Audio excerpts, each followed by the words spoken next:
ਧੰਨ ਵਾਹਿਗੁਰੂ ਸਾਹਿਬ ਜੀ। ਨਾਨਕ ਜੰਤ ਉਪਾਏ ਕੈ, ਸੰਭਾਲੇ ਸਭ ਨਾਹਾ। ਜਿਨ ਕਰਤੈ ਕਰਨਾ ਕੀਆ, ਚਿੰਤਾ ਭੇ ਕਰਨੀ ਤਾਹਾ। ਸੋ ਕਰਤਾ ਚਿੰਤਾ ਕਰੇ, ਜਿਨ ਉਪਾਇਆ ਜਗ। ਤਿਸ ਜੁਹਾਰੀ ਸਵਸਤ ਤਿਸ, ਤਿਸ ਦੀਵਾਨ ਅਭਗ। ਨਾਨਕ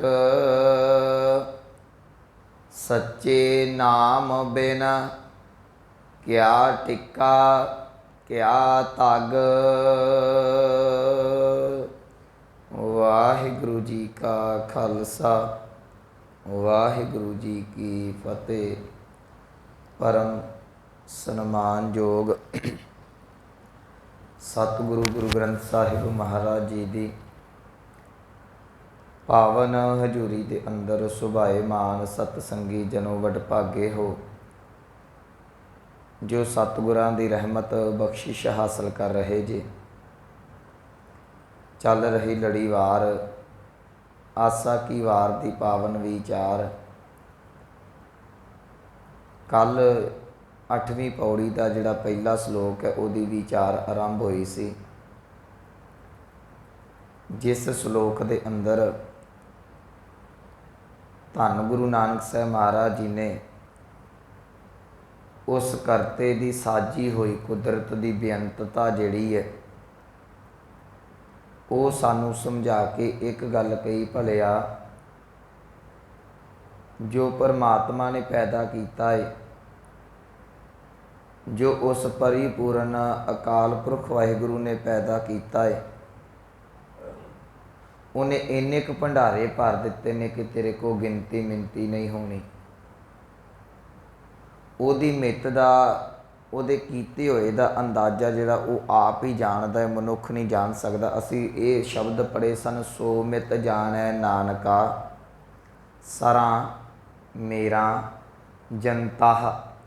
ਉਹਨੇ ਕਿੰਨੀ ਕਿਸਮ ਦੇ ਸਰੋਵਰ ਨੇ, ਕਿੰਨੇ ਪਹਾੜ ਨੇ, ਕਿੰਨੇ ਜੀਵ ਜੰਤੂ ਨੇ, ਪੁਰਖ ਨੇ, ਬਿਰਖ ਨੇ, ਕਿੰਨੇ ਬੱਦਲ ਨੇ, ਕਿੰਨੇ ਖੇਤ ਦੀਪ ਲੋ ਆਦਿਕ ਜਿਹੜੇ ਨੇ ਇਹ ਆਪਾਂ ਵਾਚੇ ਸਨ। ਸਤਿਗੁਰੂ ਕਹਿਣ ਲੱਗੇ ਇਹਨਾਂ ਸਾਰਿਆਂ ਨੂੰ ਉਸ ਪਰਿਪੂਰਨ ਪਰਮਾਤਮਾ ਨੇ ਪੈਦਾ ਕੀਤਾ ਹੋਇਆ। ਉਹਦੀ ਪੈਦਾਵਾਰ ਦਾ ਜਿਹੜਾ ਹੈ, ਉਹਦੀ ਕਿਰਤ ਦਾ ਮਨੁੱਖ ਅੰਤ ਨਹੀਂ ਪਾ ਸਕਦਾ। ਮੈਂ ਇੱਕ ਬੇਨਤੀ ਕਰਾਂ, ਜੇ ਅਸੀਂ ਅੰਤ ਪਾਉਣ ਵਾਲੇ ਪਾਸੇ ਚੱਲੀਏ ਨਾ, ਪਰਮਾਤਮਾ ਬੇਅੰਤ ਹੈ, ਉਹਦਾ ਕਿਸੇ ਪਾਸੇ ਤੋਂ ਵੀ ਅੰਤ ਨਹੀਂ ਪਾਇਆ ਜਾ ਸਕਦਾ। ਜੇ ਇੱਕ ਲੂਣ ਦੀ ਡਲੀ, ਇੱਕ ਲੂਣ ਦਾ ਢੇਲਾ ਇਹ ਗੱਲ ਆਖੇ ਕਿ ਮੈਂ ਸਮੁੰਦਰ ਦਾ ਅਥਾਹ ਪਾ ਲਾਂਗੀ, ਉਸ ਸਮੁੰਦਰ ਦਾ ਜਿਹੜਾ ਹੈ ਅੰਤ ਪਾ ਲਾਂਗੀ, ਲੂਣ ਨੂੰ ਪਾਣੀ ਦੇ ਵਿੱਚ ਸਮੁੰਦਰ 'ਚ ਸੁੱਟੋ, ਉਹ ਖੁਰ ਤੇ ਸਕਦਾ, ਉਹਦੇ 'ਚ ਸਮਾ ਤੇ ਸਕਦਾ, ਪਰ ਅੰਤ ਨਹੀਂ ਪਾਇਆ ਜਾਣਾ। ਕਹਿਣੇ ਵਾਲੇ ਤੇਰੇ ਰਹੇ ਸਮਾਏ, ਜਿਹੜੇ ਤੈਨੂੰ ਕਹਿੰਦੇ ਨੇ ਉਹ ਤੇਰੇ 'ਤੇ ਸਮਾ ਤੇ ਸਕਦੇ ਨੇ, ਪਰ ਤੇਰੀ ਕੀਮਤ ਨਹੀਂ, ਤੇਰਾ ਕੋਈ ਅੰਤ ਨਹੀਂ। ਸੋ ਪਹਿਲੀਆਂ 4 ਪੰਕਤੀਆਂ ਦੇ ਵਿੱਚ ਸਤਿਗੁਰਾਂ ਨੇ ਇਹੋ ਬਖਸ਼ਿਸ਼ ਕੀਤੀ ਕਿ ਹੇ ਪ੍ਰਭੂ, ਤੇਰੇ ਬਣਾਏ ਹੋਏ ਦਾ ਅੰਦਾਜ਼ਾ ਜਿਹੜਾ ਉਹ ਤੂੰ ਆਪ ਹੀ ਜਾਣਦਾ, ਸਾਡੇ ਵੱਸੋਂ ਬਾਹਰ ਦੀ ਗੱਲ ਹੈ। ਇਹ ਸਾਰਾ ਕੁਝ ਦਾ ਗਿਆਨ ਗੁਰੂ ਨਾਨਕ ਸਾਹਿਬ ਮਹਾਰਾਜ ਜੀ ਨੇ ਜੀਵ ਨੂੰ ਦੇ ਕੇ ਤੇ ਅੱਗੇ ਬੜੀ ਸੋਹਣੀ ਗੱਲ ਕਹੀ। ਕਹਿਣ ਲੱਗੇ ਜਿਹਦੇ ਤੇ ਸਤਿਗੁਰੂ ਲਿਆਉਣਾ ਚਾਹੁੰਦੇ ਨੇ, ਕਹਿਣ ਲੱਗੇ ਦੇਖ ਭਲਿਆ, ਪਰਮਾਤਮਾ ਨੇ ਜੀਵ ਪੈਦਾ ਕੀਤੇ, ਜੰਤੂ ਪੈਦਾ ਕੀਤੇ, ਪਸ਼ੂ ਪੰਛੀ ਪੈਦਾ ਕੀਤੇ, ਰੁੱਖ ਪਹਾੜ ਕਈ ਕੁਝ ਪੈਦਾ ਕੀਤਾ। ਉਹਨਾਂ ਨੂੰ ਸਾਂਭਦਾ ਕੌਣ ਪਿਆ ਹੈ? ਤੂੰ ਸਾਰਾ ਕੁਝ ਤੂੰ ਤਾਂ ਨਹੀਂ ਨਾ ਸਾਂਭ ਰਿਹਾ।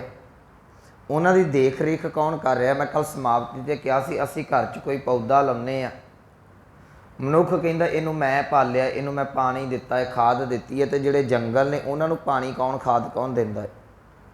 ਸਤਿਗੁਰੂ ਕਹਿਣ ਲੱਗੇ ਸਾਰਿਆਂ ਨੂੰ ਉਹ ਪਰਿਪੂਰਨ ਪਰਮਾਤਮਾ ਪਾਲ ਰਿਹਾ। ਅੱਜ ਸਤਿਗੁਰੂ ਬਖਸ਼ਿਸ਼ ਕਰਦੇ ਨੇ, ਕਹਿ ਲਗੇ ਨਾਨਕ ਜੰਤ ਉਪਾਇਕ ਹੈ। ਇੱਥੇ ਆਪਾਂ ਵਿਚਾਰ ਸਮਾਪਤ ਕੀਤੀ ਸੀ। ਪਰਮਾਤਮਾ ਨੇ ਜੀਵ ਜੰਤੂਆਂ ਨੂੰ ਪੈਦਾ ਕਰਕੇ ਸੰਭਾਲੇ ਸਭ ਨਾਹਾ, ਸਾਰਿਆਂ ਨੂੰ ਸਤਿਗੁਰੂ ਕਹਿਣ ਲੱਗੇ ਉਹ ਸਾਂਭਦੇ ਪਏ ਨੇ। ਇਹ ਨਹੀਂ ਕਿ ਕਿਸੇ ਨੂੰ ਪੈਦਾ ਕਰਕੇ ਉਹਨੂੰ ਛੱਡ ਦਿੱਤਾ। ਮੈਂ ਸੋਚਦਾ ਪਰਮਾਤਮਾ ਦੀ ਕਿੰਨੀ ਕੁ ਬੇਅੰਤਤਾ ਹੈ। ਮਨੁੱਖ ਕਈ ਵਾਰੀ ਇੱਕ ਪੇਂਟਰ ਕਈ ਪੇਂਟਿੰਗਾਂ ਬਣਾ ਲੇ ਨਾ, ਬਣਾਈ ਜਾਵੇ, ਦਿਨ ਦੀਆਂ 2-2 4-4 ਬਣਾਈ ਜਾਵੇ, ਮਹੀਨੇ ਦੀਆਂ ਕਈ ਬਣ ਜਾਣਗੀਆਂ, ਸਾਲ ਦੀਆਂ ਹੋਰ ਜ਼ਿਆਦੀਆਂ ਹੋ ਜਾਣਗੀਆਂ। ਕਈ ਵਾਰੀ ਆਪਣੀ ਬਣਾਈ ਹੋਈ ਚੀਜ਼ ਮਨੁੱਖ ਭੁੱਲ ਜਾਂਦਾ ਕਿ ਇਹਨੂੰ ਮੈਂ ਬਣਾਇਆ ਹੋਇਆ ਸੀ। ਜਿਹੜੀ ਚੀਜ਼ ਭੁੱਲ ਗਈ ਉਹਦੀ ਸਾਂਭ ਸੰਭਾਲ ਵੀ ਜਿਹੜੀ ਉਹ ਕਰਨੀ ਮਨੁੱਖ ਭੁੱਲ ਜਾਂਦਾ ਹੈ। ਪਰ ਸਤਿਗੁਰਾਂ ਦੀ ਬਾਣੀ ਕਹਿੰਦੀ ਹੈ, ਕਹਿਣ ਲੱਗੇ ਪਰਮਾਤਮਾ ਨੇ ਜੇ ਕੀੜੀ ਤੋਂ ਲੈ ਕੇ ਹਾਥੀ ਤੱਕ ਪੈਦਾ ਕੀਤਾ ਹੈ ਨਾ, ਉਹ ਸਾਰਿਆਂ ਨੂੰ ਪੈਦਾ ਕਰਕੇ ਸਾਰਿਆਂ ਦੀ ਸੰਭਾਲ ਇੱਕੋ ਸਮੇਂ ਹੀ ਕਰ ਰਿਹਾ ਹੈ। ਉਹ ਸਾਰਿਆਂ ਨੂੰ ਪਾਲ ਰਿਹਾ ਹੈ। ਅੰਮ੍ਰਿਤ ਬਾਣੀ ਦਾ ਬਚਨ ਵੀ ਅਕਿਰਤ ਘਣਾ ਨੂੰ ਪਾਲਦਾ। ਜੇ ਸਾਡੇ ਮਨ 'ਚ ਭੁਲੇਖਾ ਹੈ ਅਸੀਂ ਨਾਮ ਜਪਣ ਵਾਲਿਆਂ ਨੂੰ ਪਾਲਦਾ, ਤੇ ਜਿਹੜੇ ਨਾਮ ਨਹੀਂ ਜਪਦੇ ਰੱਬ ਉਹਨਾਂ ਨੂੰ ਵੀ ਪਾਲਦਾ। ਆ ਸ਼ਾਮ ਦਾ ਵਕਤ ਹੈ, ਸਾਨੂੰ ਆਪਣੀ ਰੋਟੀ ਦੀ ਚਿੰਤਾ ਹੈ, ਪਰ ਪਰਮਾਤਮਾ ਨੇ ਘਰ ਘਰ ਦੇ ਵਿੱਚ ਹਰ ਥਾਂ ਥਾਂ ਦੇ ਉੱਤੇ ਜਿਹੜਾ ਰਿਜ਼ਕ ਪਹੁੰਚਾਇਆ ਹੋਇਆ ਹੈ। ਇੱਕ ਘਟਨਾ ਆਉਂਦੀ ਹੈ ਹਜ਼ਰਤ ਮੂਸਾ ਦੇ ਜੀਵਨ ਦੇ ਵਿੱਚੋਂ, ਮੈਂ ਕਹਿ ਕੇ ਅੱਗੇ ਚੱਲਾਂ। ਕਹਿੰਦੇ ਨੇ ਇੱਕ ਵਾਰ ਉਹਨਾਂ ਨੇ ਕਿਹਾ ਰੱਬ ਨੂੰ, ਹੇ ਰੱਬ ਜੀ ਤੁਸੀਂ ਮੈਨੂੰ ਆਪਣੇ ਵਾਲੀ ਜਗ੍ਹਾ ਦੇ ਦਿਓ। ਮੈਂ ਚਾਹੁੰਦਾ ਮੈਂ ਤੁਹਾਡੇ ਥਾਂ ਦੇ ਉੱਤੇ ਜਾ ਕੇ ਤੁਹਾਡੀ ਜਗ੍ਹਾ 'ਤੇ ਬੈਠ ਕੇ ਜੋ ਕੰਮ ਤੁਸੀਂ ਕਰਦੇ ਜੇ, ਸਾਰਿਆਂ ਨੂੰ ਸੰਭਾਲਦੇ ਕੰਟਰੋਲ ਕਰਦੇ ਜੇ, ਉਹ ਮੈਂ ਕਰਿਆ ਕਰਾਂ। ਅੱਗੋਂ ਪਰਮਾਤਮਾ ਨੇ ਜਵਾਬ ਦਿੱਤਾ, ਕਹਿਣ ਲੱਗੇ ਪੁੱਤਰ ਇਹ ਤੇਰੇ ਵੱਸ ਦਾ ਰੋਗ ਨਹੀਂ, ਇਹ ਤੇਰੇ ਕੋਲੋਂ ਨਹੀਂ ਹੋਣਾ। ਕਹਿਣ ਲੱਗਾ ਨਹੀਂ ਜੀ ਮੈਂ ਕਰਾਂਗਾ। ਪਰਮਾਤਮਾ ਕਹਿੰਦੇ ਚੱਲ ਠੀਕ ਹੈ, ਅੱਜ ਸ਼ਾਮ ਦੀ ਤੇਰੀ ਡਿਊਟੀ ਹੈ ਕਿ ਜਿੰਨੇ ਵੀ ਧਰਤੀ 'ਤੇ ਜੀਵ ਜੰਤੂ ਪੈਦਾ ਹੋਏ ਨੇ ਮਨੁੱਖ ਮਾਤਰ, ਇਹਨਾਂ ਸਾਰਿਆਂ ਨੂੰ ਰਿਜ਼ਕ ਤੂੰ ਦੇਣਾ ਹੈ। ਕਹਿੰਦਾ ਗੱਲ ਹੀ ਕੋਈ ਨਹੀਂ। ਉਹਨੇ ਸਾਰਿਆਂ ਨੂੰ ਜਿਉਂ ਜਿਉਂ ਪਰਮਾਤਮਾ ਨੇ ਵਸੀਲਾ ਬਣਾਇਆ ਸੀ, ਜਿਹਦੇ ਜ਼ਰੀਏ ਸਾਰਿਆਂ ਦੇ ਮੁੱਖ ਦੇ ਵਿੱਚ ਪ੍ਰਸ਼ਾਦਾ ਪਾ ਦਿੱਤਾ। ਉਹ ਜਦੋਂ ਵਿਚਰ ਰਿਹਾ ਹੈ ਉਹ ਇੱਕ ਮਨੁੱਖ ਨੂੰ ਦੇਖਦਾ ਹੈ। ਉਹ ਮਨੁੱਖ ਕਬਰ ਦੇ ਵਿੱਚੋਂ ਲਾਸ਼ ਪੁੱਟ ਕੇ ਉਹਦੇ ਨਾਲ ਵੀ ਵਿਚਾਰ ਕਰ ਰਿਹਾ ਹੈ। ਬੜਾ ਮੰਦ ਕਰਮ ਹੈ। ਉਹਨੇ ਵੇਖ ਕੇ ਮਨ 'ਚ ਸੋਚਿਆ ਇਹੋ ਜਿਹੇ ਬੰਦੇ ਨੂੰ ਤੇ ਨਰਕਾਂ 'ਚ ਜਗ੍ਹਾ ਨਹੀਂ ਮਿਲਣੀ, ਇਹਨੂੰ ਮਾਰ ਦੇਣਾ ਚਾਹੀਦਾ, ਇਹਨੂੰ ਰੋਟੀ ਦੇਣ ਦਾ ਕਿੰਨਾ ਹੱਕ ਹੈ। ਉਹਨੂੰ ਰੋਟੀ ਨਾ ਦਿੱਤੀ, ਵਾਪਸ ਆ ਗਿਆ। ਪਰਮਾਤਮਾ ਨੇ ਪੁੱਛਿਆ ਵੀ ਪਹਿਲਾਂ ਸਾਰਿਆਂ ਨੂੰ ਰਿਜ਼ਕ ਦੇ ਆਇਆ? ਕਹਿਣ ਲੱਗਾ ਹਾਂ ਦੇ ਆਇਆ। ਕਹਿੰਦਾ ਕੋਈ ਰਹਿਤ ਨਹੀਂ ਗਿਆ? ਕਹਿੰਦਾ ਜੀ ਇੱਕ ਮਨੁੱਖ ਰਹਿ ਗਿਆ, ਐਡਾ ਨੀਚ ਬੰਦਾ, ਇਹੋ ਜਿਹੇ ਕਰਮ ਕਰ ਰਿਹਾ ਏ, ਇਹੋ ਜਿਹੇ ਨੂੰ ਤਾਂ ਮੌਤ ਦੇਣੀ ਚਾਹੀਦੀ, ਰੋਟੀ ਕਿੱਥੋਂ ਦੇ ਦੇਵਾਂ? ਪਰਮਾਤਮਾ ਕਹਿਣ ਲੱਗੇ ਬਸ ਇਹੋ ਮੇਰੇ ਤੇ ਤੇਰੇ ਵਿੱਚ ਅੰਤਰ ਹੈ। ਤੈਨੂੰ ਉਹਦੇ ਨੀਚ ਕਰਮ ਦੇਖਦੇ ਨੇ, ਪਰ ਉਹਨੂੰ ਨੀਚ ਦੇ ਵਿੱਚ ਵੀ ਮੈਨੂੰ ਉਹਦਾ ਆਪਾ ਦਿਖਦਾ। ਬਣਾਇਆ ਤੇ ਮੇਰਾ ਹੋਇਆ ਹੈ, ਤੇਰੇ ਕੋਲ ਕੋਈ ਹੱਕ ਨਹੀਂ ਤੂੰ ਕਿਸੇ ਦੀ ਰੋਟੀ ਖੋ ਸਕੇ। ਆਹ ਪਰਮਾਤਮਾ ਦੀ ਵਿਸ਼ਾਲਤਾ ਹੈ। ਜਿੱਦਾਂ ਦਾ ਮਰਜ਼ੀ ਮਨੁੱਖ ਅਸੀਂ ਕਈ ਵਾਰੀ ਸੋਚ ਕੇ ਕਹਿ ਦਿੰਦੇ ਨਾ ਆਹ ਬੰਦਾ ਬੜਾ ਮਾੜਾ ਹੈ, ਇਹਨੂੰ ਰੱਬ ਦੇਈ ਜਾ ਰਿਹਾ ਹੈ। ਯਾਦ ਰੱਖਿਓ, ਮੈਂ ਅਕਸਰ ਉਦਾਹਰਨ ਦੇਣਾ, ਕੱਲ੍ਹ ਵੀ ਉਦਾਹਰਨ ਦਿੱਤੀ ਸੀ ਕਿ ਮਾਂ ਬਾਪ ਲਈ ਕੋਈ ਮਾੜਾ ਨਹੀਂ ਹੁੰਦਾ, ਪਰਮਾਤਮਾ ਦੇ ਲਈ ਕੋਈ ਮਾੜਾ ਨਹੀਂ। ਸਤਿਗੁਰਾਂ ਨੇ ਇਸ ਅਖੀਰ ਦੇ ਉੱਤੇ ਜਾ ਕੇ ਕਹਿਣਾ ਹੈ, ਜੇ ਤੂੰ ਨਾਮ ਨਹੀਂ ਜਪਦਾ ਤੇ ਤੇਰਾ ਧਰਮ ਦਾ ਪਾਇਆ ਹੋਇਆ ਬਾਣਾ ਨਾਨਕ ਸੱਚੇ ਨਾਮ ਬਿਨ ਕਿਆ ਟਿੱਕਾ, ਕਿਆ ਤੱਗ ਮੈਨੂੰ ਦੱਸ, ਇਹਦਾ ਵੀ ਕੋਈ ਅਰਥ ਨਹੀਂ ਰਹਿ ਜਾਂਦਾ। ਮੇਰੇ ਕਹਿਣ ਦਾ ਭਾਵ ਗੁਰਮੁਖੋ, ਗੁਰੂ ਨਾਨਕ ਸਾਹਿਬ ਮਹਾਰਾਜ ਜੀ ਅੱਜ ਇੱਕ ਸਾਡੇ ਸਿਰ ਤੋਂ ਨਾ ਬੜੀ ਤਗੜੀ ਪੰਡ ਜਿਹੜੀ ਹੈ ਨਾ ਉਹ ਲਾ ਰਹੇ ਨੇ, ਭਾਰੀ ਹੈ ਨਾ, ਅਸੀਂ ਨਜਾਇਜ਼ ਚੁੱਕਿਆ ਹੈ। ਸਤਿਗੁਰੂ ਕਹਿਣ ਲੱਗੇ ਨਾਨਕ ਜੰਤ ਉਪਾਏ ਕੇ, ਪਹਿਲੀ ਗੱਲ ਮਨ 'ਚ ਚੇਤਾ ਰੱਖੀ ਕਿ ਸਾਰਿਆਂ ਨੂੰ ਪੈਦਾ ਕਰਨ ਵਾਲਾ ਪਰਮਾਤਮਾ ਹੈ। ਜੇ ਉਹਨੇ ਪੈਦਾ ਕੀਤਾ ਹੋਇਆ ਹੈ ਤੇ ਤੈਨੂੰ ਸੰਭਾਲਣ ਦੀ ਚਿੰਤਾ ਕਰਨ ਦੀ ਲੋੜ ਨਹੀਂ। ਕਹਿਣ ਲੱਗੇ ਸੰਭਾਲੇ ਸਭ ਨਾਹਾ, ਉਹ ਪਰਮਾਤਮਾ ਪਰਿਪੂਰਨ ਅਕਾਲ ਪੁਰਖ ਵਾਹਿਗੁਰੂ ਸਾਰਿਆਂ ਨੂੰ ਸਾਂਭਦਾ ਪਿਆ ਹੈ। ਸਾਰਿਆਂ ਦੀ ਦੇਖ ਰੇਖ ਉਹ ਪਰਮਾਤਮਾ ਆਪ ਕਰਦਾ ਪਿਆ ਹੈ। ਅੱਗੇ ਸਤਿਗੁਰੂ ਜੀ ਬਖਸ਼ਿਸ਼ ਕਰਦੇ ਨੇ, ਜਿਨ ਕਰਤੈ, ਇਹ ਕਰਤੇ ਪਾਠ ਨਹੀਂ ਕਰਨਾ, ਦੁਲਾਵਾਂ ਲੱਗੀਆਂ ਨੇ। ਜਿਨ ਕਰਤੈ, ਜਿਸ ਕਰਤੇ ਨੇ ਪਰਮਾਤਮਾ ਨੇ ਕਰਨਾ, ਨੰਨਾ ਨਹੀਂ ਹੈ ਨਾਣਾ ਹੈ, ਕਰਨਾ ਪਾਠ ਨਹੀਂ, ਕਰਨਾ ਕੀਆ ਭਾਵ ਜਿਸ ਪਰਮਾਤਮਾ ਨੇ ਸ੍ਰਿਸ਼ਟੀ ਨੂੰ ਕਰਨਾ ਕੀਤਾ, ਰਚਨਾ ਕੀਤਾ। ਅੱਗੇ ਕਹਿਣ ਲੱਗੇ ਚਿੰਤਾ, ਇਹਦਾ ਅਰਥ ਕਰਾਂਗੇ ਫਿਕਰ, ਭੇ ਕਰਨੀ, ਤਾਹਾ, ਤਾਹਾ ਦਾ ਅਰਥ ਕਰਾਂਗੇ ਤੇ ਇਸ ਨੂੰ ਕਹਿਣ ਲੱਗੇ ਭਲਿਆ ਜੇ ਪਰਮਾਤਮਾ ਨੇ ਜੀਵ ਜੰਤੂ ਪੈਦਾ ਕਰਕੇ ਉਹਨਾਂ ਨੂੰ ਸਾਂਭਦਾ ਪਿਆ ਹੈ, ਤੂੰ ਆਪਣੀ ਰਿਜ਼ਕ ਦੀ ਚਿੰਤਾ ਕਾਹਦੀ ਕਰਦਾ? ਜੇ ਪਰਮਾਤਮਾ ਨੇ ਇਸ ਸੰਸਾਰ ਨੂੰ ਸਾਜਿਆ ਤੇ ਉਹਨੂੰ ਪਾਲਣ ਦੀ ਚਿੰਤਾ ਵੀ ਪਰਮਾਤਮਾ ਨੂੰ ਹੈ। ਇਸ ਪੰਕਤੀ ਨੂੰ ਆਪਾਂ ਥੋੜ੍ਹਾ ਜਿਹਾ ਜ਼ਰੂਰ ਸਮਝ ਲਈਏ। जिन करता करना किया। जिस परमात्मा ने सृष्टि नूं साजिया होया है, पृथ्वी नूं बनाया होया, कुदरत साजी है। चिंता भे करनी ताहा, उस नूं साजन वाले नूं चलाउण दी भी चिंता है। अगे सतगुरु बख्शिश करते हैं, सो करता चिंता करे जिन उपाया जग। कहन लगे वो परमात्मा ही चिंता करता है, वो फिक्र करे जिन्हें जगत नूं पैदा किया होया, तू फिक्र कादा करदा है। ये दो पंक्तियां तो मैं रुकना चाहुंदा। याद रखियो, मनुख के मन की लालसा है, मनुख नूं अपना फिक्र पिया रहिंदा है। अमृत बाणी का एक फैसला है, कहन लगे भलिया मैं कल भी कहा सी, तू चिंता ना कर, तू चिंतन कर, तू फिक्र ना कर, तू उस परमात्मा नूं याद कर। जे तेरे मन च ये भुलेखा है कि मैं रोटी कमा के परिवार नूं देनी है, तो ये तेरा मन का बड़ा तगड़ा वहम है। गुरु अर्जुन साहब महाराज जी का बचन असीं रोजाना पढ़ते हैं, काहे रे मन चितवह उद्यम। कहते काहदे लई एवें बैठ के नचाया जी स्कीमां लाई जाना है, कभी इधर का जुगाड़ ला लिया, कोई इधर का ला लिया, काहदे लई दिमाग फालतू भजाई फिरदा है। इत्थे एक गल मैं स्पष्ट कर देवां, अज दी पंक्ति का भाव ये ना कर लियो कि सिख ने जां किसी ने मेहनत नहीं करनी, किरत नहीं करनी। सतगुरु कहते तू किरत कर, कमाई कर, चिंता ना कर। असीं कमाई घट करते हैं, चिंता ज़्यादा करते हैं। मनुख ड्यूटी करता है, घट्टो घट कितना टाइम, 8 घंटे टाइम है। कोई ओवर टाइम ला के 10-12 घंटे ड्यूटी कर लेंदा, सिक्योरिटी गार्ड की 12 घंटे की ड्यूटी है। तू कमाई कर, चिंता न कर मेरा कल नूं की बनेगा। चिंता करन वाला परमात्मा है, तू मेहनत कर, मेहनत नूं फल परमात्मा लावेगा। सो मैं जिहड़ा बचन सतगुरां दा अर्ज कर रहा सा, कह लगे काहे रे मन चितवै उद्यम। असीं जिहड़े उद्यम घट करते हैं तो उद्यम चित्त दे ज़्यादा रहिने, इदां कर लीए तो इदां हो जाएगा, इदां कर लीए तो इदां हो जाएगा। सतगुरु कहते फालतू मन ना दौड़ाया कर, काहे रे मन चितवै उद्यम जा आहर। कहते जिस आहर दे विच हर जीओ भरिया, जिहड़े आहर नूं तू सोचदा पिया वो आहर ते खुद परमात्मा सोचदा पिया। जिवें दोवें जाने सोची जाओगे तो फिर फायदा की होया। एक काम है उन्होंने दोवें जाने करी जाते हैं, लोड़ एक दी है, दोवां दी थोड़ी है। जे तेनों एक चीज़ किसी ने बना के दिती है तो तू उन्होंने वेख के आनंद मान, उन्होंने फायदा लै, उन्होंने वेख के कॉपी मार के नकल करके उन्होंने वक्री ना बनाई जा, कुछ नहीं बनना। एक दी लोड़ है, मान लो मेरे को एक माइक है, मैं एक ना बोल रहा ना, मैं इहो चिंता करी जावां एक मैनूं मिल जाए, एक होर मिल जाए, होर मिल जाए, दो नूं की करांगा, आवाज़ एक ना भी उन्नी है तो दोवां नाल भी उन्नी है। सतगुरु समझा रहे हैं जिहड़ा कर्म परमात्मा खुद करदा पिया है, तेरी रोटी का प्रबंध परमात्मा करता पाया, उन तू का तो सोचता पाया है। काहे रे मन चितवै उद्यम जा आहर हर जीओ भरिया। सतगुरु कोई उदाहरण कह लगे, सैल पत्थर मह जंत उपाए ताका रिजिक आग्या करता रहा। तुसीं वेखो मिट्टी दे विच कीड़े पैदा कीते ने, उन्हां नूं रिजिक कौन दिंदा है? पत्थरां दे विच चट्टानां दे अंदर रब ने कीड़े पैदा कीते ने, उन्हां नूं रिजिक कौन दिंदा है? सैल पत्थर मह जंत उपाए ताका रिजिक आगे करत रहा। मैं की करा? कह लगे मेरे माधो जी सत संगत मिले सो तरिया। तू सत संगत दे विच जाके नाम जप, तेरा पार उतारा नाम जपन दे नाल होना है। मैं फिर बेनती करा, सिख किरत करे, चिंता ना करे, उहदा चिंतन करे। तू किरत करके, क्योंकि ये सिद्धांत है गुरमत का कि घाल खाए किश हथों दे नानक रहा पछाणे से। तू अपनी मेहनत कर, मेहनत करके हथ जोड़ी पातशाह जिन्नी 10-9 की किरत कमाई की है, मेहर करके ये बरकत पाई तो रब बरकत पावेगा। तो मैं ये अपनी जिंदगी का तजर्बा देखिया जी गुरमुखो, जिहड़ा आनंद तुहानू 10-9 की किरत कमाई खाण दे नाल है ना, वो आनंद तुहानू कीमती पकवान जिहड़े 2 नंबर का पैसा हराम की कमाई उहदे नाल स्वाद नहीं जी आउणा। अपने प्रशादे का, अपनी चीज़ का वखरा ही आनंद हुंदा है, वखरा ही मज़ा हुंदा है। वो बारे उहदी मनुख कीमत जानदा है, खून पसीना बहाया हुंदा है। जिहदे वास्ते खून पसीना नहीं बहाया, एक तो असीं किसी का हक खोने, एक अपना पेट भरते हैं, तो दूसरा याद रखियो दूसरे दीयां बद दुआवां भी असीं लैंदे। किसी का हक मारदे अगला बद दुआ ही देवेगा।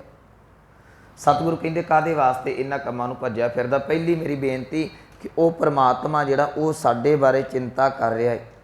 एक दो होर प्रमाण दे देवां। सतगुरु कहणगे ना कर चिंत, चिंता है करते, ਕਹਿੰਦੇ ਤੂੰ ਚਿੰਤਾ ਨਾ ਕਰ। ਕਾਹਦੇ ਵਾਸਤੇ ਚਿਤਵਨ ਕਰਦਾ ਰਿਹਾ? ਉਹ ਚਿੰਤਾ ਪ੍ਰਮਾਤਮਾ ਕਰਦਾ ਪਿਆ ਹੈ, ਤੂੰ ਉਹਦਾ ਨਾਮ ਜਪ।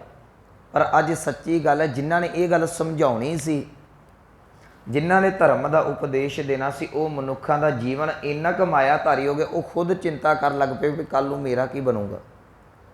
ਇੱਥੇ ਇੱਕ ਉਦਾਹਰਨ ਦੇ ਦੇਣਾ। ਇੱਕ ਫਕੀਰ, ਪੁਰਾਣੇ ਸਮੇਂ ਦੀ ਗੱਲ ਹੈ, ਕਿਤੇ ਭੀਖ ਮੰਗਦਾ ਪਿਆ ਹੈ, ਰੱਬ ਦੇ ਅੱਗੇ ਦੁਆ ਕਰਦਾ ਹੈ, ਰੱਬਾ ਮੈਨੂੰ 2 ਆਨੇ ਦੇ ਦੇ।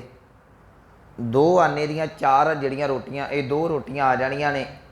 ਇੱਕ ਅੱਜ ਦੀ ਦਿਹਾੜੀ ਦਾ ਮੇਰਾ ਡੰਗ ਹੋ ਜਾਏਗਾ, ਅੱਜ ਦਾ ਇੱਕ ਡੰਗ ਦਾ ਮੇਰਾ ਪੇਟ ਜਿਹੜਾ ਭਰ ਜਾਵੇਗਾ, ਕੱਲ ਆਵੇਗੀ, ਕੱਲ ਆ ਜਾਏਗੀ।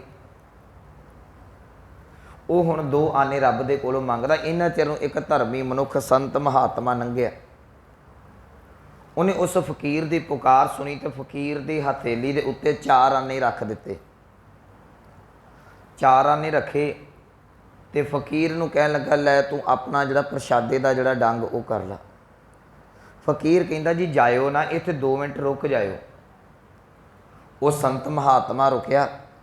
ਫਕੀਰ ਨੇ ਜਿੱਥੋਂ ਪ੍ਰਸ਼ਾਦੇ ਰੋਜ਼ ਖਰੀਦਦਾ ਸੀ, 2 ਆਨਿਆਂ ਦੇ ਪ੍ਰਸ਼ਾਦੇ ਲਿਆਂਦੇ। 2 ਆਨੇ ਵਾਪਸ ਲਿਆ ਕੇ ਦੇ ਉਸ ਸੰਤ ਮਹਾਤਮਾ ਦੇ ਹੱਥ ਤੇ ਰੱਖ ਦਿੱਤੇ। ਸੰਤ ਮਹਾਤਮਾ ਉਹ ਕਹਿਣ ਲੱਗਾ ਇਹ ਸਾਈਂ ਲੋਕ, ਫਕੀਰ ਲੋਕ, ਇਹ 2 ਆਨੇ ਜਿਹੜੇ ਤੂੰ ਦਿੱਤੇ ਨੇ ਇਹ ਰੱਖ ਲਾ, ਇਹਦਾ ਕੱਲ੍ਹ ਨੂੰ ਪ੍ਰਸ਼ਾਦਾ ਛਕ ਲਈ, ਕੱਲ੍ਹ ਨੂੰ ਕਿੱਥੋਂ ਛਕੇਗਾ। ਉਸ ਫਕੀਰ ਦਾ ਜਵਾਬ ਬੜਾ ਕਮਾਲ ਦਾ ਸੀ। ਉਹਨੇ ਕਹਿਣ ਲੱਗੇ, ਮੈਂ ਨਾ ਸ਼ੁਕਰੇ ਬੰਦੇ ਦੇ ਹੱਥੋਂ ਰੋਟੀ ਨਹੀਂ ਖਾਂਦਾ। ਕਹਿੰਦਾ ਕੀ ਮਤਲਬ? ਕਹਿੰਦਾ ਆਪਣੇ 2 ਆਨੇ ਵੀ ਚੁੱਕ, ਆਪਣੀਆਂ 2 ਆਨੇ ਦੀ ਆਈਆਂ ਹੋਈਆਂ ਰੋਟੀਆਂ ਵੀ ਚੁੱਕ। ਤੂੰ ਧਰਮ ਦਾ ਬਾਣਾ ਪਾਇਆ, ਜੇ ਤੈਨੂੰ ਇੰਨਾ ਯਕੀਨ ਨਹੀਂ, ਜਿਸ ਪਰਮਾਤਮਾ ਨੇ ਅੱਜ ਤੈਨੂੰ ਮੇਰੇ ਕੋਲ 2 ਆਨੇ ਦੇਣ ਨੂੰ ਭੇਜਿਆ, ਕੀ ਉਹ ਕੱਲ੍ਹ ਕਿਸੇ ਨੂੰ ਨਹੀਂ ਭੇਜੇਗਾ? ਕਹਿੰਦਾ ਤੂੰ ਨਾ ਸ਼ੁਕਰਾਂ, ਤੈਨੂੰ ਰੱਬ ਤੇ ਭਰੋਸਾ ਨਹੀਂ। ਜਿਹੜਾ ਰੱਬ ਤੇ ਭਰੋਸਾ ਨਹੀਂ ਕਰਦਾ, ਮੈਂ ਉਹਦੇ ਹੱਥ ਦਾ ਖਾਂਦਾ ਕੋਈ ਨਹੀਂ। ਜਦੋਂ ਮੈਂ ਗੱਲ ਪੜ੍ਹੀ, ਮੇਰੇ ਮਨ ਨੂੰ ਬੜੀ ਚੰਗੀ ਲੱਗੀ। ਅਸੀਂ ਅੱਜ ਦੇ ਫਿਕਰ ਕਰਦੇ ਹਾਂ, ਕਰਨਾ ਚਾਹੀਦਾ, ਪਰ ਅੱਜ ਨੂੰ ਛੱਡ ਕੇ ਮਨੁੱਖ ਦੇ ਆਪਣੀਆਂ ਐਫਡੀਆਂ ਕਰਾਈ ਫਿਰਦਾ, ਕਈ ਪ੍ਰਾਪਰਟੀਆਂ ਕਈ ਸਾਲਾਂ ਦੀਆਂ ਇਕੱਠੀ ਕਰੀ ਫਿਰਦਾ। ਸਤਿਗੁਰੂ ਕਹਿ ਲਗੇ, ਤੂੰ ਚਿੰਤਾ ਨਾ ਕਰ, ਭਰੋਸਾ ਰੱਬ ਤੇ ਰੱਖ। ਜਿਸ ਪਰਮਾਤਮਾ ਨੇ ਅੱਜ ਖਾਣ ਨੂੰ ਤੈਨੂੰ ਦਿੱਤਾ ਹੈ ਨਾ, ਯਾਦ ਰੱਖੀ, ਜੇ ਕੱਲ੍ਹ ਦਾ ਦਿਨ ਚੜ੍ਹੇਗਾ ਤੇ ਉਹ ਤੈਨੂੰ ਕੱਲ੍ਹ ਨੂੰ ਖਾਣ ਨੂੰ ਵੀ ਦੇਵੇਗਾ। ਇਹ ਅਸੀਂ ਸਿੱਖਣਾ ਹੋਵੇ ਤੇ ਪਸ਼ੂਆਂ ਪੰਛੀਆਂ ਦੇ ਕੋਲੋਂ ਸਭ ਤੋਂ ਵੱਧ ਸਿੱਖਿਆ ਜਾ ਸਕਦਾ ਹੈ ਕਿ ਨਾ ਕਰ ਚਿੰਤ, ਚਿੰਤਾ ਹੈ ਕਰਤੇ। ਕੇਵਲ ਤੇ ਕੇਵਲ ਮਨੁੱਖ ਹੈ ਜਿਹੜਾ ਆਪਣੇ ਰਿਜ਼ਕ ਦਾ ਪ੍ਰਬੰਧ ਕਈ ਸਾਲਾਂ ਦਾ ਕਰਕੇ ਰੱਖਦਾ। ਕੋਈ ਜੀਵ ਜੰਤੂ ਵੇਖ ਲਓ, ਪਸ਼ੂ ਪੰਛੀ ਵੇਖ ਲਓ, ਕਿਸੇ ਨੇ ਆਪਣੇ ਆਲ੍ਹਣੇ ਦੇ ਵਿੱਚ ਜਾਂ ਆਪਣੇ ਘੌਂਸਲੇ ਦੇ ਵਿੱਚ ਰਾਸ਼ਨ ਜਮ੍ਹਾਂ ਕੀਤਾ ਹੈ। ਪੰਛੀ ਉੱਡਦੇ ਨੇ, ਉਡਾਰੀ ਭਰਦੇ ਨੇ, ਆਪਣਾ ਚੋਗਾ ਚੁਗ ਕੇ ਤੇ ਘਰ ਨੂੰ ਵਾਪਸ ਆ ਜਾਂਦੇ ਨੇ। ਮਿਹਨਤ ਕੀਤੀ, ਮਿਹਨਤ ਦਾ ਫਲ ਮਿਲ ਗਿਆ। ਰਾਤ ਪਈ, ਸੌਂ ਗਏ, ਸਵੇਰ ਹੋਈ, ਜੇ ਸੂਰਜ ਚੜ੍ਹਿਆ ਤਾਂ ਫਿਰ ਉਡਾਰੀ ਮਾਰ ਲਈ। ਪਰ ਅਸੀਂ ਕੀ ਕਰਦੇ? ਅਸੀਂ ਅੱਜ ਦਾ ਵੀ ਰੱਖਿਆ, ਕੱਲ੍ਹ ਦਾ ਵੀ ਰੱਖਿਆ, ਕਈ ਸਾਲਾਂ ਦਾ ਰੱਖਿਆ। ਜਿਸ ਵੇਲੇ ਗੁਰੂ ਅਮਰਦਾਸ ਮਹਾਰਾਜ ਜੀ ਦਾ ਅਸੀਂ ਜੀਵਨ ਪੜ੍ਹਦੇ ਨਾ ਸਿੱਖ ਇਤਿਹਾਸ ਦੇ ਵਿੱਚੋਂ, ਤੇ ਗੋਇੰਦਵਾਲ ਦੀ ਧਰਤੀ ਤੇ ਗੁਰੂ ਅਮਰਦਾਸ ਮਹਾਰਾਜ ਜੀ ਵਿਚਰਦੇ ਨੇ। ਤੇ ਇਹ ਗੋਇੰਦਵਾਲ ਸਾਹਿਬ ਦਾ ਇਤਿਹਾਸ ਹੈ ਕਿ ਸ਼ਾਮ ਨੂੰ ਜਿੰਨਾ ਵੀ ਰਾਸ਼ਨ ਹੁੰਦਾ ਸੀ ਨਾ, ਉਹ ਸਾਰਾ ਸੰਗਤ ਦੇ ਵਿੱਚ ਵਰਤਾ ਕੇ, ਜਿਹੜਾ ਥੋੜ੍ਹਾ ਬਹੁਤਾ ਬਾਲਟੀ 2 ਬਾਲਟੀਆਂ ਵੱਧਦੀਆਂ ਹੁੰਦੀਆਂ ਸਨ, ਉਹਨੂੰ ਸਤਿਗੁਰੂ ਜਿਹੜੇ ਨੇ ਬਿਆਸ ਦਰਿਆ 'ਚ ਜਿਹੜੇ ਪਵਾ ਦਿੰਦੇ ਹੁੰਦੇ ਸਨ ਮੱਛੀਆਂ ਵਾਸਤੇ। ਆਪ ਨੂੰ ਪਤਾ ਹੋਵੇਗਾ, ਗੋਇੰਦਵਾਲ ਸਾਹਿਬ ਗੁਰਦੁਆਰੇ ਦੇ ਨਾਲੋਂ ਦੀ ਲਾਗੋਂ ਦੀ ਬਿਆਸ ਉਦੋਂ ਵਗਦਾ ਸੀ।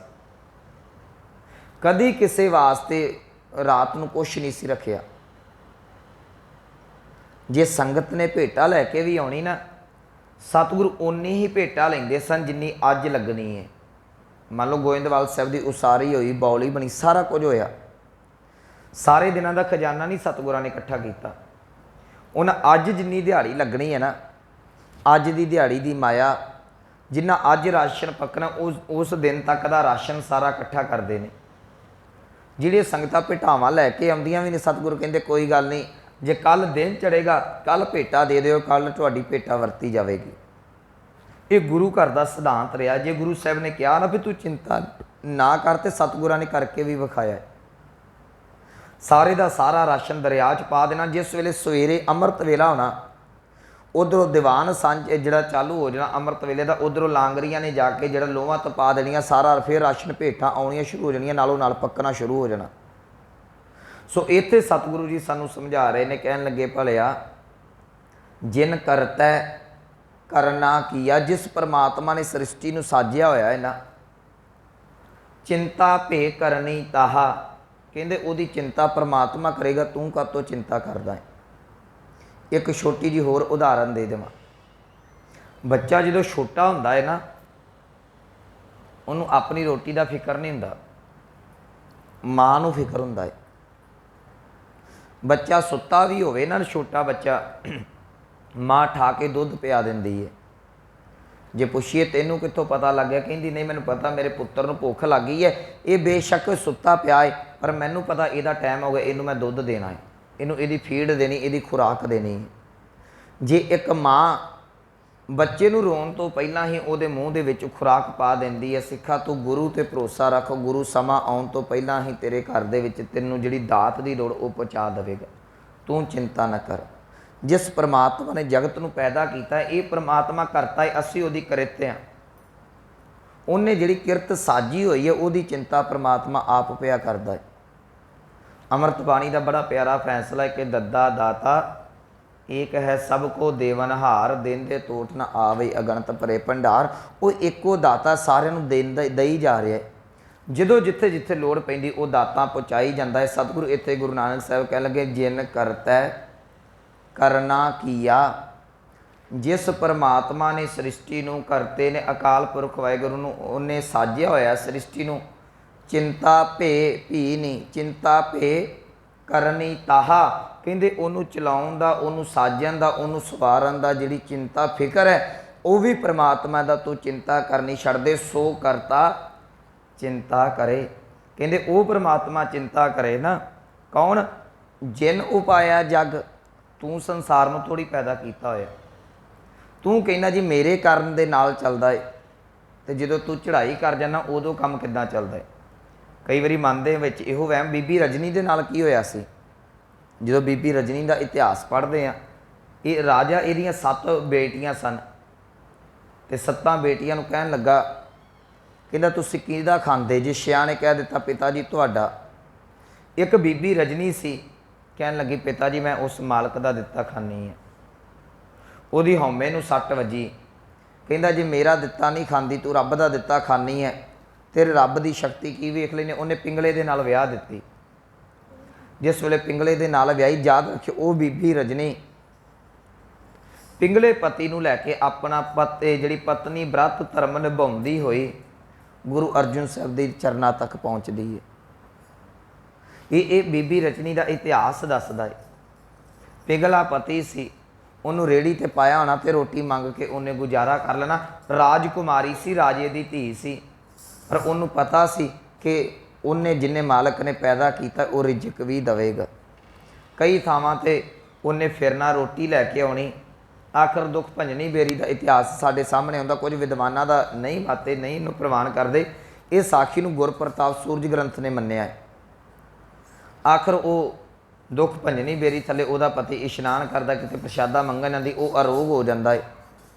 गुरु अर्जन साहब जी के चरणों के ये रहमतां खटते ने। मेरे कहण दा भाव कदी भी इस गल की चिंता ना करियो। सतगुरु कहणगे सो करता चिंता करे, वो परमात्मा चिंता करता है जिन उपाया जग, जिन्हें जगत पैदा किया है। ये नाल दूसरा पक्ष मैं रख देवां, कई बारी बंदा गलत सोच जाता है। यदा भाव ये नहीं असीं मेहनत नहीं करनी, नहीं मेहनत तू कर, तू सवेरे दिहाड़ी ते जा, शाम नूं जिहड़ा वो रिजक कमा के लिया, ते तेरे रिजक दे नाल परमात्मा सबर की दात पावेगा। एक बच्चा स्कूल च जांदा है, स्कूल च जावेगा, अपना नेम निभावेगा, पढ़ेगा, उहदा चंगा रिजल्ट आवेगा।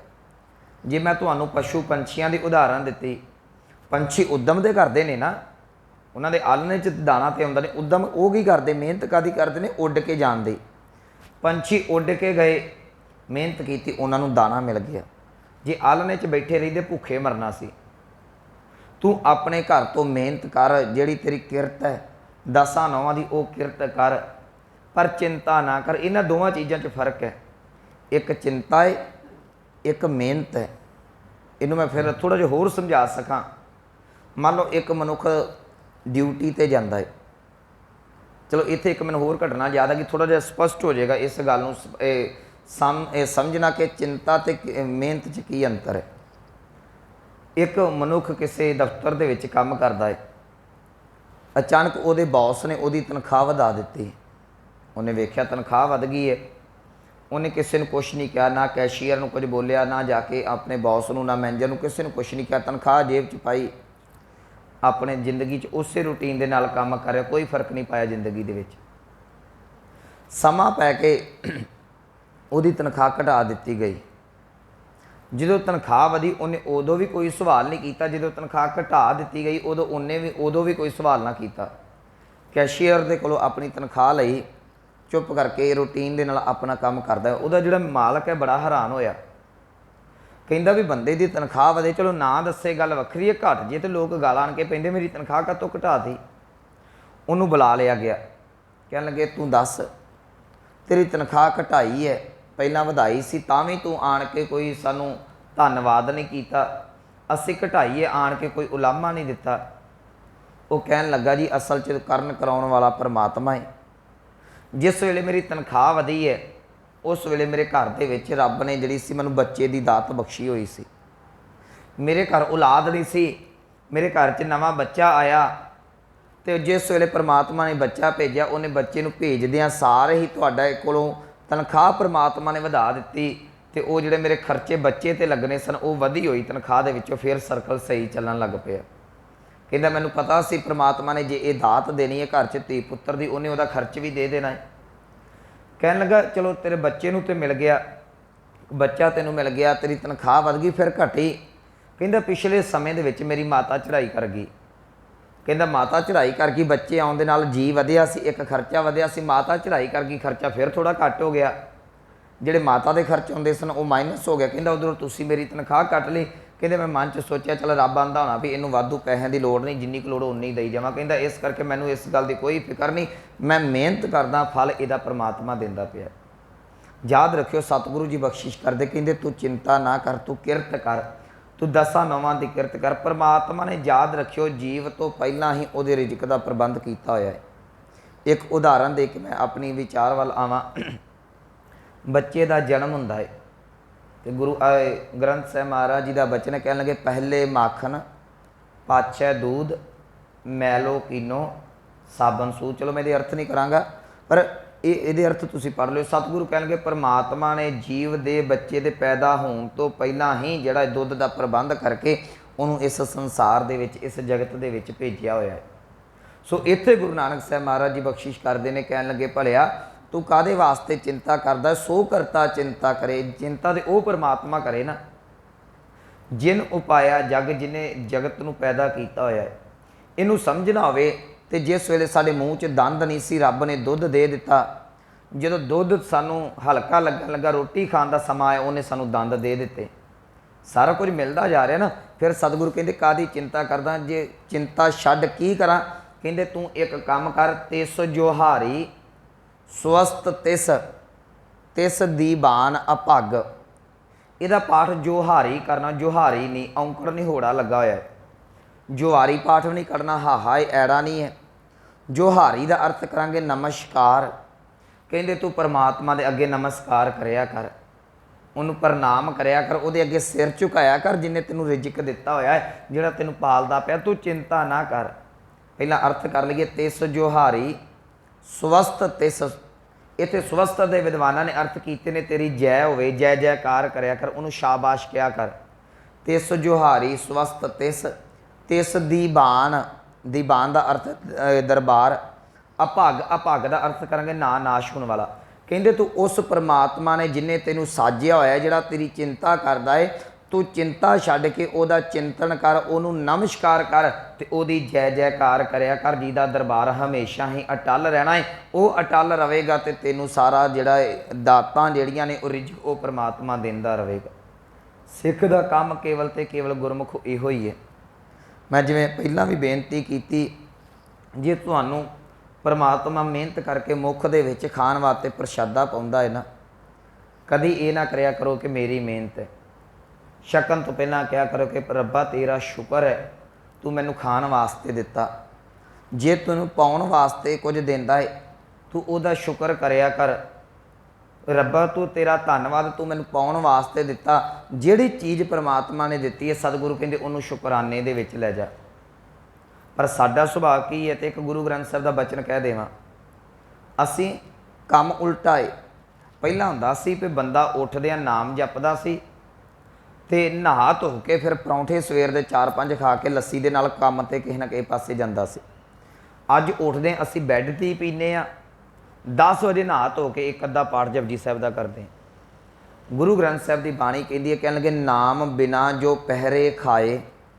ਹੁਣ ਤੁਸੀਂ ਉੱਠਦੇ ਆ ਸਾਰੀ ਬੈੱਡ ਟੀ ਕਿਹਨੂੰ ਕਹਿੰਦੇ ਨੇ, ਅੱਖਾਂ ਮਲਣ ਤੋਂ ਪਹਿਲਾਂ ਜਿਹੜੀ ਪੀ ਲੈਂਦੇ ਆਪਾਂ, ਅਜੇ ਕੁਛ ਨਹੀਂ ਕੀਤਾ, ਉੱਠਦਿਆਂ ਸਾਰੀ ਚਾਹ ਆ ਗਈ, ਆਉਂਦਿਆਂ ਸਿੱਧੀ ਗੜਗੜ ਕਰਕੇ ਪੀ ਲਈ, ਮਾੜਾ ਮੋਟਾ ਕੁਰਲੀ ਕਰ ਲਈ, ਬੁਰਸ਼ ਕਰ ਲਿਆ, ਨਾਮ ਨਹੀਂ ਜਪਿਆ। ਫਿਰ ਨਹਾ ਧੋ ਕੇ ਸਾਫ ਸੁਥਰੇ ਕੱਪੜੇ ਵੀ ਪਾ ਲਏ, ਅਜੇ ਨਾਮ ਨਹੀਂ ਜਪਿਆ। ਜਦੋਂ 10 ਵੱਜਣਗੇ ਉਦੋਂ ਨਾਮ ਜਪਾਂਗੇ ਵਿਹਲੇ ਹੋ ਕੇ। ਸਤਿਗੁਰੂ ਗੁਰੂ ਅਰਜਨ ਸਾਹਿਬ ਕਹਿ ਲਗੇ ਨਾਮ ਬਿਨਾ ਜੋ ਪਹਿਰੇ ਕੱਪੜੇ ਪਾਉਣੇ, ਖਾਏ ਖਾਣਾ ਇਹ ਕਿੱਦਾਂ ਦਾ ਹੈ, ਕਹਿ ਲਗੇ ਜਿਉ ਕੂਕਰ ਜੂਠਣ ਮੈਂ ਪਾਏ। ਕੂਕਰ ਕਹਿੰਦੇ ਨੇ ਕੁੱਤੇ ਨੂੰ, ਜੂਠ ਕਹਿੰਦੇ ਨੇ ਜੂਠਿਆ ਭਾਂਡਿਆਂ 'ਚ। ਕਹਿੰਦੇ ਇਹ ਇੱਦਾਂ ਦਾ ਜਿਵੇਂ ਇੱਕ ਕੁੱਤਾ ਜੂਠ ਦੇ ਵਿੱਚ ਮੂੰਹ ਮਾਰਦਾ ਪਿਆ ਹੈ। ਹੁਣ ਮੈਂ ਅਰਥ ਕਰਾਂਗਾ, ਤੁਸੀਂ ਮੇਰੇ ਦਿਵਾਲੇ ਹੋ ਜਾਣਾ। ਗੁਰੂ ਅਰਜਨ ਸਾਹਿਬ ਦੇ ਅਰਥ ਨੇ। ਸਤਿਗੁਰੂ ਕਹਿਣਗੇ ਨਾਮ ਜਪਣ ਤੋਂ ਪਹਿਲਾਂ ਤੂੰ ਕੁਝ ਖਾਣਾ ਪੀਣਾ ਜੇ ਰੱਬ ਦਾ ਸ਼ੁਕਰ ਨਹੀਂ ਨਾ ਕਰਦਾ, ਤੇਰਾ ਹਾਲ ਕੁੱਤੇ ਵਾਲਾ। ਜਿਵੇਂ ਕੁੱਤਾ ਜੂਠ ਖਾਣੀ ਨਹੀਂ ਛੱਡਦਾ, ਕੰਮ ਤੇਰਾ ਵੀ ਉਦਾਂ ਦਾ ਹੀ ਹੈ। ਇਹ ਹੁਣ ਅਸੀਂ ਆਪਣੇ ਅੰਦਰ ਵੇਖ ਲਈਏ ਗੁਰਮੁਖੋ, ਉਹਨੇ ਰਿਜ਼ਕ ਸਾਨੂੰ ਦਿੱਤਾ ਹੈ, ਅਸੀਂ ਉਹਦਾ ਸ਼ੁਕਰਾਨਾ ਵੀ ਨਹੀਂ ਕਰ ਸਕਦੇ। ਵੈਸੇ ਇਹ ਸਾਡੇ ਕਹਿਣ ਦੀ ਗੱਲ ਤੋਂ ਹੈ ਕਿ ਅਸੀਂ ਉਹਦਾ ਪ੍ਰਮਾਤਮਾ ਦਾ ਨਾਮ ਜਪਣਾ। ਉਹਨੂੰ ਇਸ ਗੱਲ ਦੀ ਕੋਈ ਭੁੱਖ ਨਹੀਂ, ਵੱਡਾ ਨਾ ਹੋਵੇ, ਘਾਟ ਨਾ ਜਾਏ। ਤੁਹਾਡੇ ਵੱਡੇ ਵੱਡੇ ਕਹਿਣਾ ਉਹਨੇ ਵੱਡਾ ਨਹੀਂ ਹੋਣਾ, ਛੋਟੇ ਕਹਿਣਾ ਉਹਨੇ ਛੋਟਾ ਨਹੀਂ। ਇਹ ਤੁਹਾਡੇ ਐਂਡ ਤੋਂ ਹੈ, ਤੁਸੀਂ ਉਹਦਾ ਸ਼ੁਕਰ ਕਰਨਾ ਹੈ। ਇਹ ਸਾਡਾ ਫਰਜ਼ ਬਣਦਾ ਹੈ। ਸਤਿਗੁਰੂ ਕਹਿਣ ਲੱਗੇ ਇਹ ਜਿਸ ਪ੍ਰਮਾਤਮਾ ਨੇ ਤੈਨੂੰ ਰਿਜ਼ਕ ਦਿੱਤਾ ਹੋਇਆ ਹੈ ਸੋ ਕਰਤਾ ਚਿੰਤਾ ਕਰੇ। ਉਹ ਤੇਰੀ ਚਿੰਤਾ ਕਰਦਾ ਹੈ। ਜਿਨ ਉਪਾਇਆ ਜਗ ਤੂੰ ਕੀ ਕਰ, ਕਹਿੰਦੇ ਤੇ ਸੋ ਜੋਹਾਰੀ। ਜੋਹਾਰੀ ਦਾ ਅਰਥ ਕੀਤਾ ਮੈਂ ਨਮਸਕਾਰ, ਉਹਨੂੰ ਨਮਸਕਾਰ ਕਰਿਆ ਕਰ, ਉਹਦਾ ਸ਼ੁਕਰ ਕਰਿਆ ਕਰ। ਸਵਸਤ ਤਿਸ, ਉਹਦੀ ਜੈ ਜੈਕਾਰ ਕਰਿਆ ਕਰ। ਰੱਬਾ ਤੇਰਾ ਸ਼ੁਕਰ ਹੈ, ਤੇਰੀ ਜੈ ਹੋਵੇ, ਉਹਦਾ ਨਾਮ ਜਪਿਆ ਕਰ। ਕਿਹਦੀ? ਤਿਸ ਦੀ ਬਾਣ ਅਪੱਗ, ਜਿਸ ਪਰਮਾਤਮਾ ਦਾ ਅਟਲ ਦਰਬਾਰ ਹੈ। ਤੇ ਸਤਿਗੁਰੂ ਕਹਿਣ ਲੱਗੇ ਭਲਿਆ ਜੇ ਤੂੰ ਉਹਦਾ ਨਾਮ ਨਹੀਂ ਜਪਦਾ, ਜੇ ਉਹਨੂੰ ਤੂੰ ਨਮਸਕਾਰ ਨਹੀਂ ਕਰਦਾ, ਤੇ ਸਤਿਗੁਰੂ ਕਹਿਣ ਲੱਗੇ ਨਾਨਕ ਸੱਚੇ ਨਾਮ ਬਿਨ, ਜੇ ਪੱਲੇ ਨਾਮ ਨਹੀਂ, ਜੇ ਪੱਲੇ ਬੰਦਗੀ ਨਹੀਂ, ਕਿਆ ਟਿੱਕਾ ਕਿਆ ਤੱਗ। ਇਹ ਹਿੰਦੂ ਮੱਤ ਦੇ ਵਿੱਚ ਨੇ। ਟਿੱਕਾ ਲਾਇਆ ਜਾਂਦਾ ਹੈ, ਤੱਗ ਦਾ ਅਰਥ ਹੈ ਧਾਗਾ, ਗਲ 'ਚ ਜਨੇਊ ਪਾਇਆ ਜਾਂਦਾ ਹੈ।